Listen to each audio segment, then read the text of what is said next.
Okay, ladies and gentlemen, when the museum opens up to the general public, right now it's only open to active duty and retired military folks and their families, so you got to show a military ID to get in here.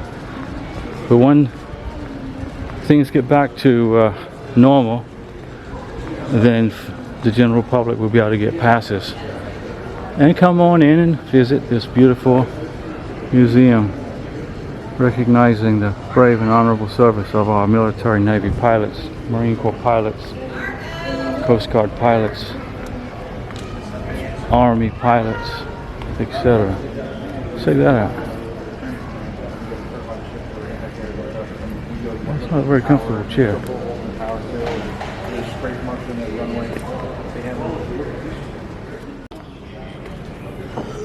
It was naval aviators that flew to the moon. Although Neil Armstrong was not a naval aviator, he was a civilian test pilot. The first man to walk on the moon was a civilian test pilot, and they picked him because there was no arguing between the military services. The Marines and the Navy weren't bickering at each other over who was the best service and who was the first to walk on the moon. Neil Armstrong was the first person to walk on the moon in 1969, and he was a civilian test pilot. He was picked not only for his superior flying skills, but politically also. And here he is, Neil Armstrong. And these are flight jackets that were worn by John Young and Robert Crippen on board the Columbia, the maiden voyage of the space shuttle, donated by Captain Crippen.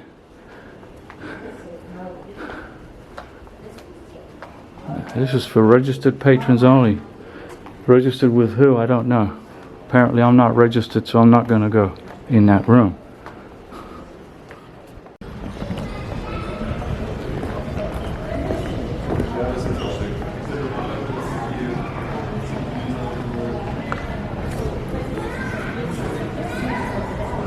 Right here, ladies and gentlemen, is a recruiting office. So if you want to join the Navy or the military, I'm not saying this is the place to go, but this would be the first place folks would go back in the day. Look how big this place is. Battle of Midway, June 1942. Those red arrows right there.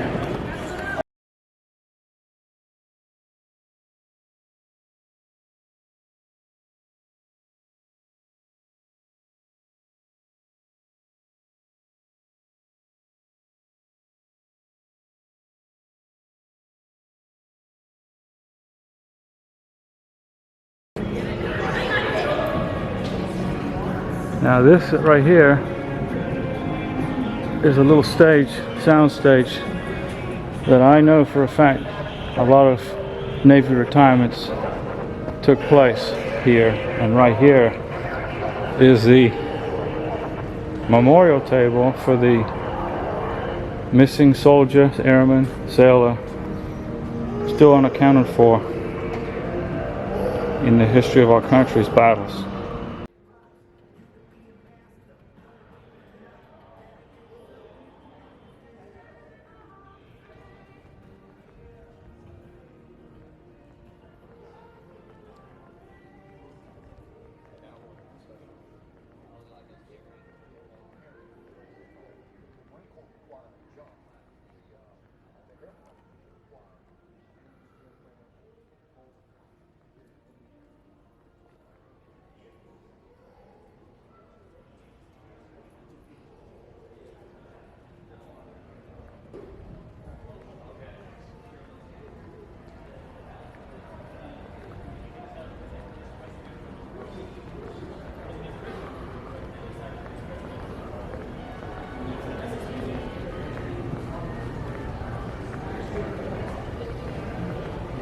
And those look like the lights that they're flying on the carrier flight deck to help the pilot land his jet.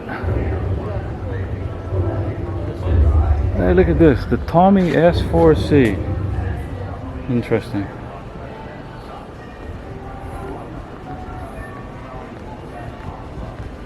And then this little restaurant here in the museum also, the QB Bar Cafe.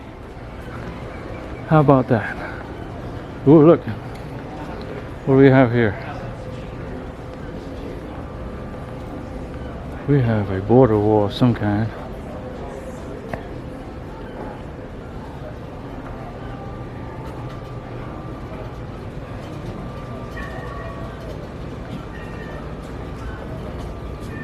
And palomas, pigeons, carrier pigeons, they would send the messages.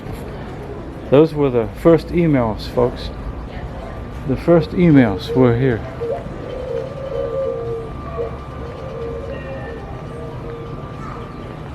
What an interesting museum, ladies and gentlemen.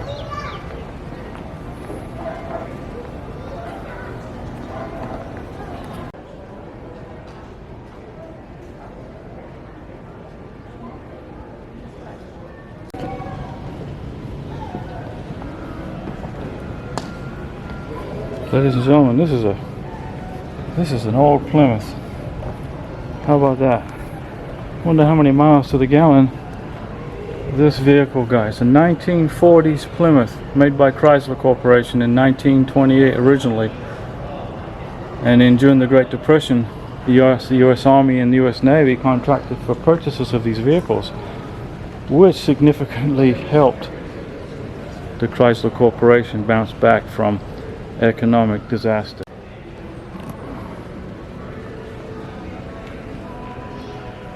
This is a PBY Catalina flying boat.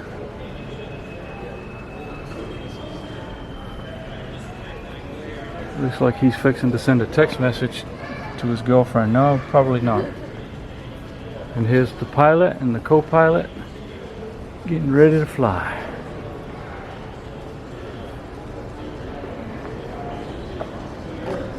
And this is a Japanese fighter jet.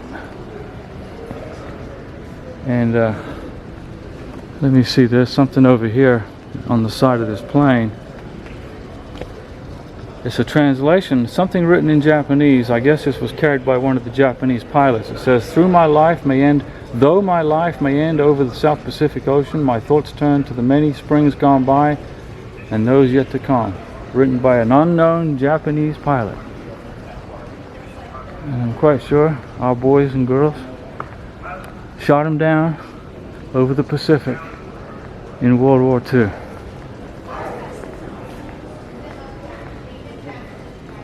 Ooh, looks like a samurai fighter pilot. Check him out. And up there, we got a helicopter. I'm pretty sure back in the days, lots of Navy SEALs jumped out of that bad boy. Look at the size of this thing.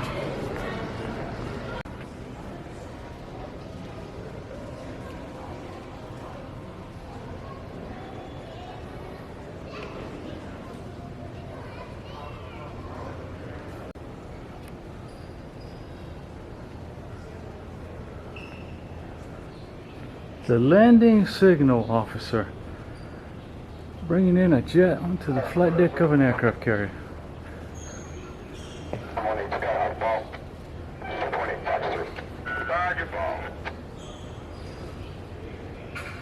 How about that?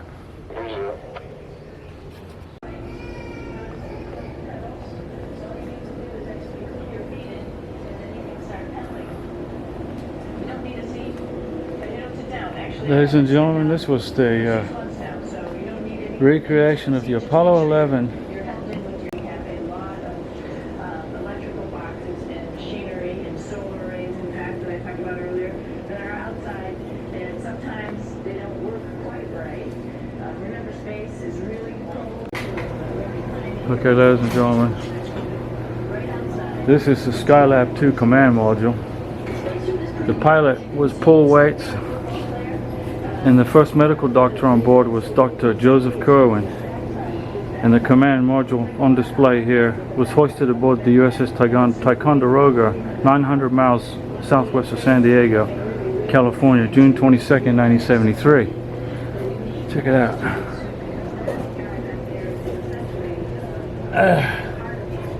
I think Elon Musk has got a beat with SpaceX, but it's a beautiful piece of machinery, that's for sure.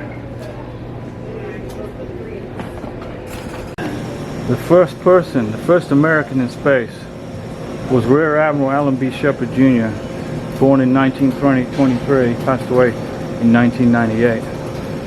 And he was one of the 7 original Mercury astronauts selected by NASA in 1959. And he made history in 1951 by flying in the Freedom 7 Mercury capsule on a 15-minute suborbital flight at an altitude of 116 miles. And this is a replica, I'm assuming. It's not the real one. He's one of the only 12 Americans to ever walk on the moon that was part of the Mercury program. And he's best remembered for hitting golf balls across the lunar surface with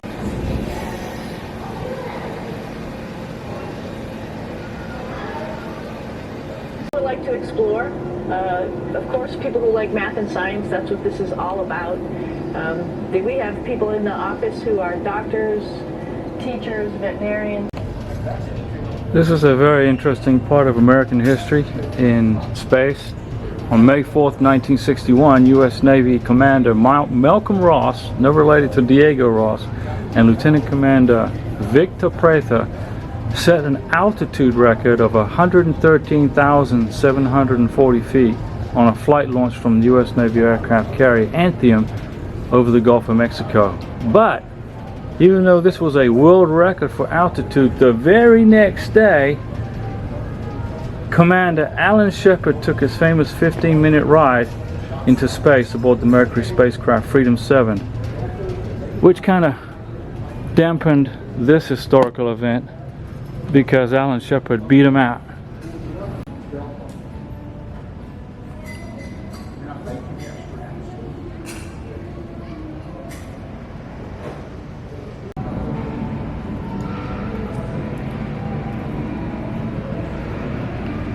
If you want to fly in a Blue Angels jet, this is a A4 Skyhawk, and I believe the Blue Angels now use the FA-18.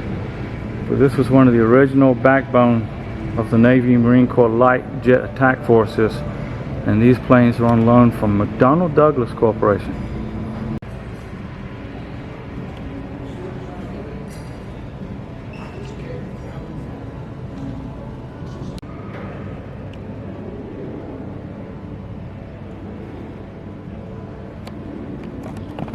How about that, ladies and gentlemen? The Blue Angels.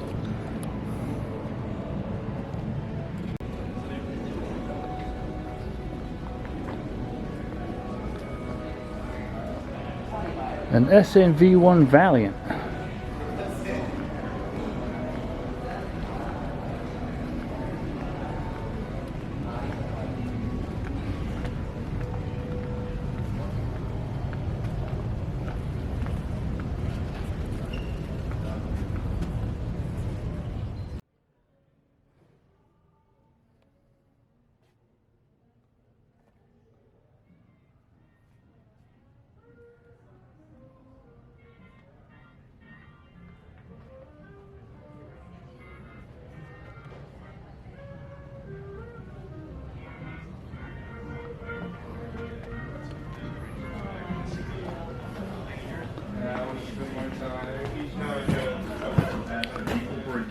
Extremely vital donation during blood.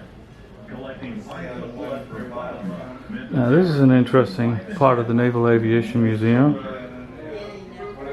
A kitchen. A kitchen, ladies and gentlemen. I gotta get out of there before I get a copyright strike.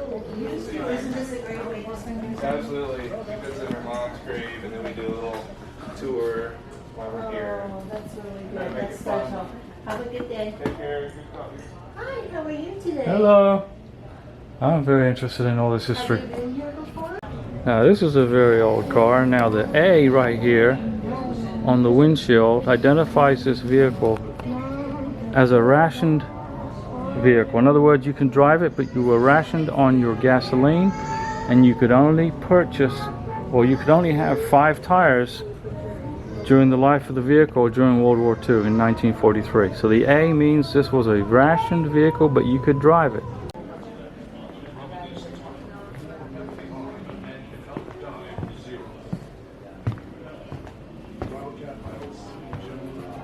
He got a letter from his girlfriend, apparently.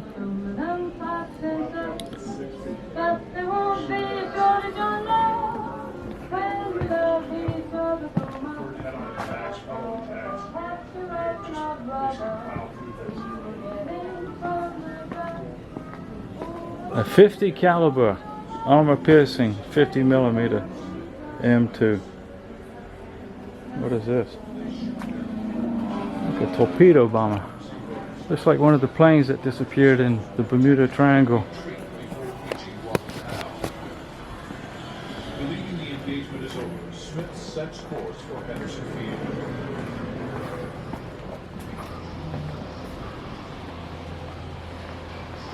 F-65 Hellcat. Yep, I believe that was one of the planes, that the same model airplane that disappeared in the Bermuda Triangle. Oh, was that a Grumman Avenger? Ooh, look. How about sleeping in one of those bunks?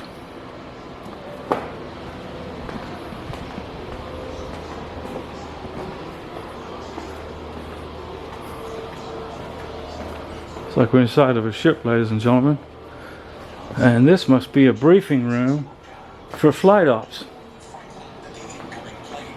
This is a briefing room for flight ops. Land launch orders, point options, time, date, VHF. Very interesting. Now OBA is oxygen breathing apparatus used to fight fires with. And apparently we're inside of a ship. And here's the Gee-Dunk store. They're selling chocolate and things like that. Ooh. And here's where you would. Alright.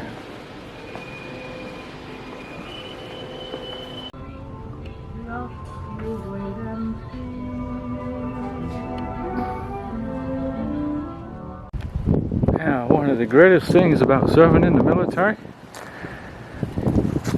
is coming home.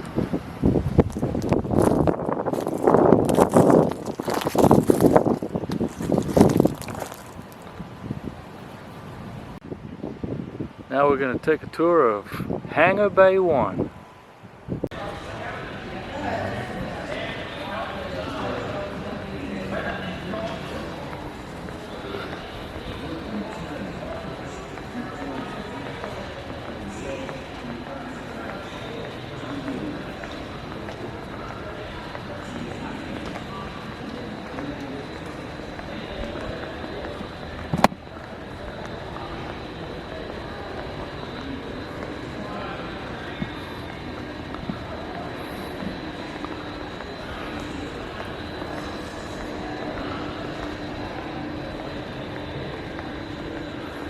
The Turtle, interesting.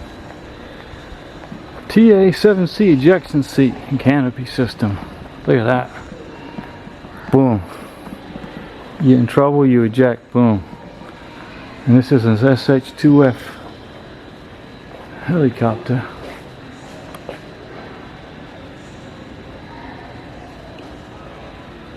Look at this place.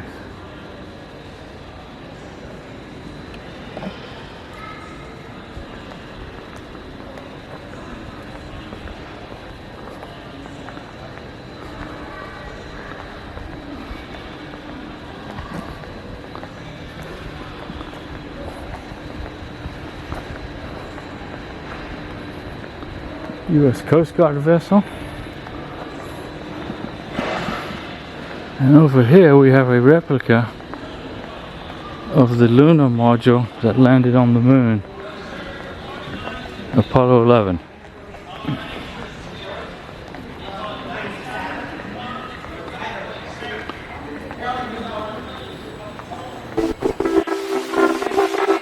And this display is sponsored by Northrop Grumman. Look at that.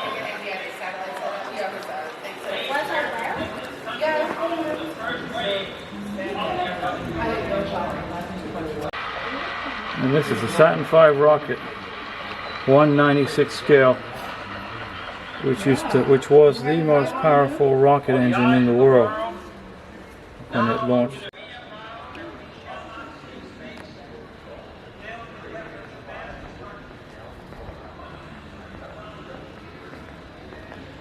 And the United States Coast Guard, which is now a part of Homeland Security,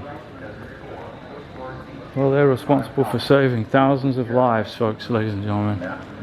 Jack Columbus Richachia, Lieutenant, U.S. Coast Guard. Iraqi forces set fire to wells and pumping.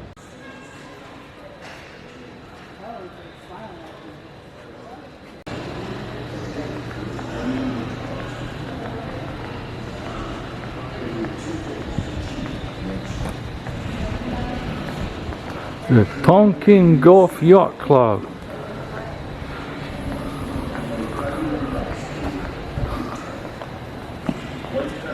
Oh, look at this car, ladies and gentlemen. VAQ 134 USS Kitty Hawk. The Garuda Squadron car. How interesting. And this right here on top of the vehicle is a pitot tube. This is a pitot tube that measures the wind speed, the airspeed of the plane when it's flying through the air. Apparently there's one on this car.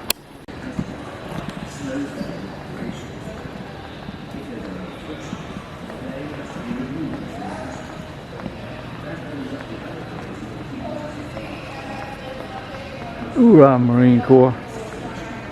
CH-460 Sea Knight right above us.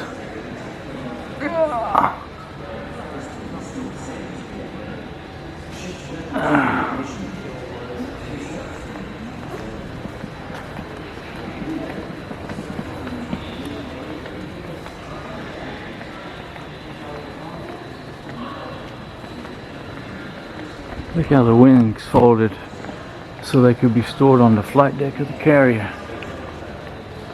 And right over here we have VH-3 Sea King helicopter,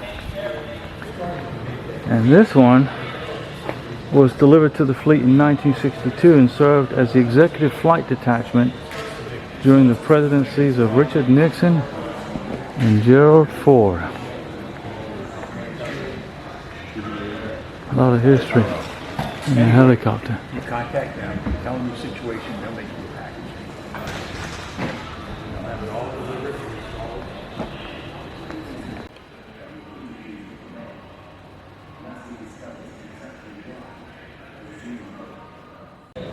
And this, ladies and gentlemen, is the S-3 Viking, Lockheed Viking. And President George W. Bush was the commander-in-chief who landed this plane in the right seat on May 1st, 2003, becoming the first sitting president to make a carrier-arrested land trap on board an aircraft carrier, the Abraham Lincoln CVN-72.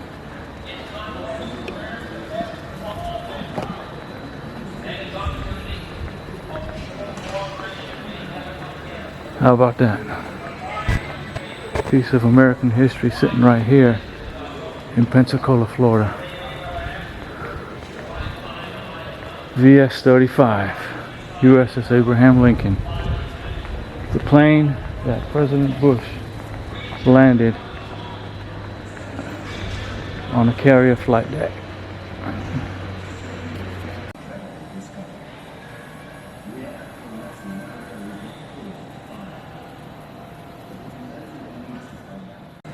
This is the flight suit and the helmet worn by Commander Mark P. Fitzgerald while he was commanding Attack Squadron VA 46 during Operation Desert Storm in 1991. And here are some of his notes when he was logging his flights. 0400 Baghdad, flying over Baghdad, January 17th, 1991.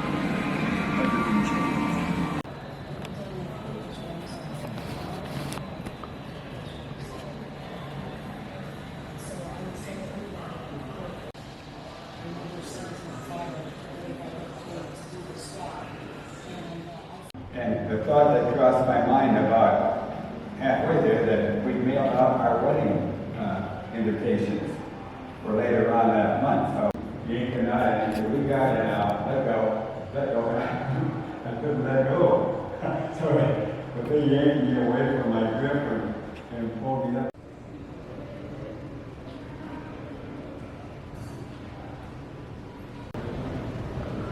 Okay, ladies and gentlemen, as I wrap up this tour of the Naval Aviation Museum here in Pensacola, it's important that you don't forget to pick up some souvenirs for your family members at the Flight Deck Museum shop.